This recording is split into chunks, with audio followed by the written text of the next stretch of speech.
falar desse Dave Matthews. Yeah. E É um dos discos, tipo, Before que- This Crowded yeah. Streets. mudou a minha vida completamente. Tipo, eu lembro-me de... Ou seja, naturalmente, nessa altura, eu, tipo, ainda não estudava bateria por mim, só. E então é tipo aquela maluquice que é... Como é que tu consegues tocar isto? Porque havia coisas que eu, tipo, até Yeah. achava assim, pá, não, mas isto não deve estar nada bem, isto assim. É pá, tipo, como havia Exato. tantas coisas diferentes que ele fazia, Yeah. tantos contratempos, tipo, para mim na altura aquilo era tipo, Sim, deve fazer. caramba, o que é que gajo se passa aqui? E então eu O gajo é lembro... muito brincalhão, Yeah, entre mesmo. aspas, mas faz aquilo sempre tudo muito musical Sim, e fluir bué, muito bué, bem. É mesmo. incrível.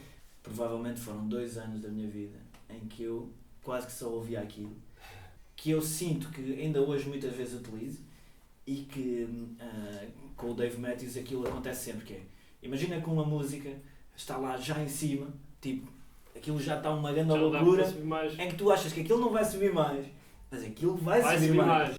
Porque eu acho que faz diferença muitas vezes quando logo de início, tipo, eu devia ter para aí 10 anos ou Yeah. assim, e é quando tu conheces logo, ok, isto existe. Yeah, Ok? yeah, Estás a exato, ver? exato. Porque na altura, tipo, mesmo do sítio onde eu vivia, tipo, imagina, naturalmente a malta ouve mais é rock, Pois. né? Tipo, imagina um dos grandes discos que eu também tenho, que é o Dookie de Green Day, Green Day. em que eu tocava com os meus irmãos.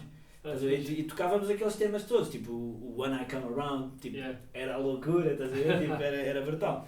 Eu lembro quando era bué da pequenito também, tinha para aí, sei lá, se calhar 12 ou 13 anos, tinha ido a Viseu ver um concerto da Maria João e Mário Lajinho.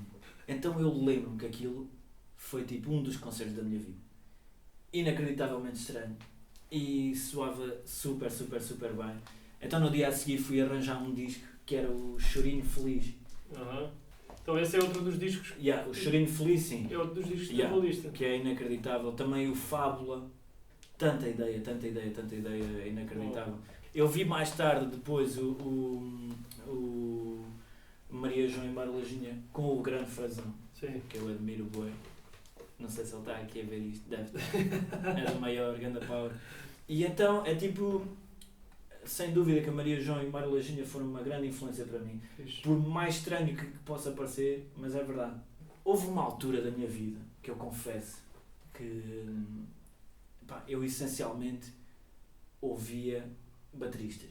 Desde Virgil Donati, Dave Weckl, Sim, também tinha que fazer Mike esses gajos Mangini. todos. Yeah. Sim, sim. E aquilo era incrível. inacreditável para mim. Há uma fase da minha vida em que quase só ouvia Sting, essencialmente por causa do Colaiuta. Do Manu Caixa também, Sim. mas pá, sempre fui... Ten Summoner's Tales, não é? Esse disco. Esse Esse disco para é mim incrível, é de inacreditável. grandes canções. Yeah. Eu na altura depois acabei por ir estudar para Nova Iorque.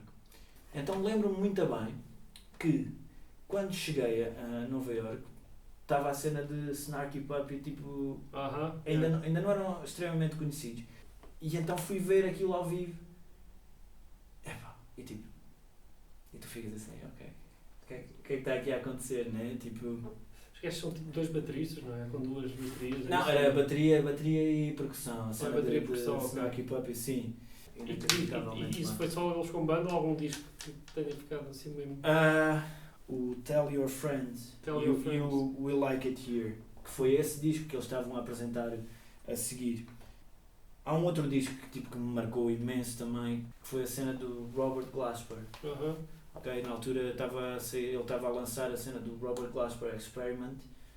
E, Foi quando deixou um bocado a coisa mais acústica, Sim, jazz sim, estranho, sim. passou mais para Yeah. a cena E então o de primeiro disco, que é o Black Radio 1, que é com o Chris Davis. Yeah.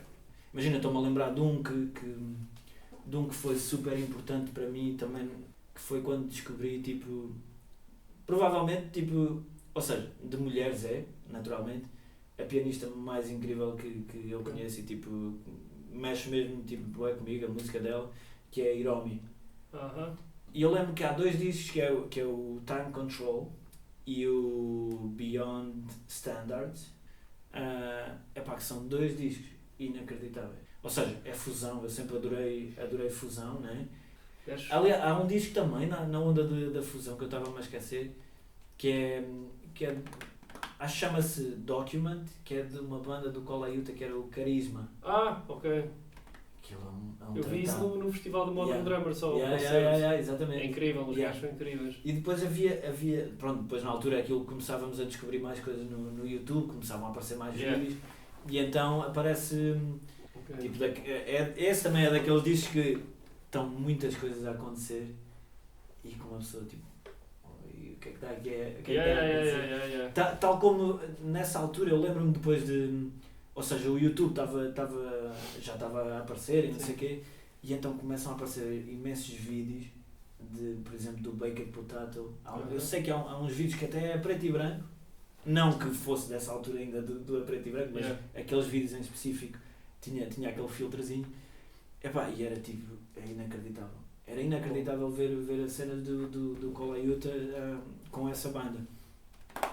Depois, tipo, imagina, naturalmente que há aqui coisas que não é bem por ordem, claro, mas são cenas cronológicas. Sim. Mas que às vezes uma pessoa se vai lembrando. Era aquele disco de, ou seja, há um contrabaixista que é o Avishai Cohen. E pronto, eu estava a falar desse disco que é o Contínuo. Epá, que é inacreditável. Na altura era o Mark Juliana, foi as primeiras coisas que eu ouvi do Mark Juliana a tocar. E aquilo é um tratado. Uau. É inacreditável. Depois eu só conheço o Adama, que é o primeiro disco, acho que é o Jeff Ballard que gravou esse disco. E é uma cena mais talvez mais jazzy. Sim. Aquele é inacreditável porque é tipo, imagina, é tipo, ok, é jazz, ok, mas tem muitas influências dele, que ele é israelita, sim. E então, imenso do que eu acho que eventualmente seja música tradicional deles, não sei o quê, cheio de compassos compostos. Pá, mas aquilo faz todo o sentido, é inacreditável. É inacreditável. Pois é. E eu sinto aquilo, ou seja, esse disco em concreto, em particular, eu sinto, ou seja, o musical é sempre uma palavra muito relativa, mas ou seja, é daqueles discos em que uma pessoa põe do início ao fim, epá, e ficas ali a ouvir aquilo tudo em repeat. Estava-me a lembrar, há um disco, isto por falar, estávamos a falar há bocado da Hiromi. Sim. E eu na altura tive o prazer de conhecer um baixista, que era o baixista que tocava com ela na altura, que é o Tony Gray. E então eu aconselho a todos os bateristas, porque para mim aquilo foi um disco que tipo na altura, pá, eu acho que durante um ano não ouvi mais nada. Sério? Que é um disco que é o Chasing Shadows. Okay, e então basicamente participam 3 bateristas lá. Um é o Martin Valiora, que era quem tocava com a Hiromi, que ele não é assim tão conhecido, mas é tipo, é inacreditável, tipo, influenciou-me bem.